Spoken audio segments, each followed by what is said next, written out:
Ito guys, unboxing po ng DXF figure, One Piece The Grand Line series, si Yamato.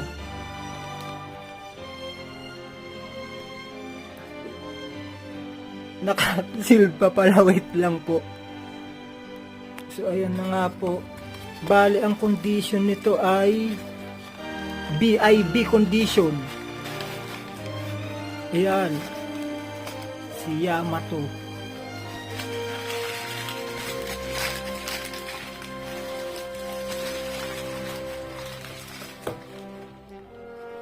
Ito. So wait lang, dahil gugupitin ko pa, nakasealed pa pala to. So ayan na, nabuo ko na si Yamato. Ayan po siya.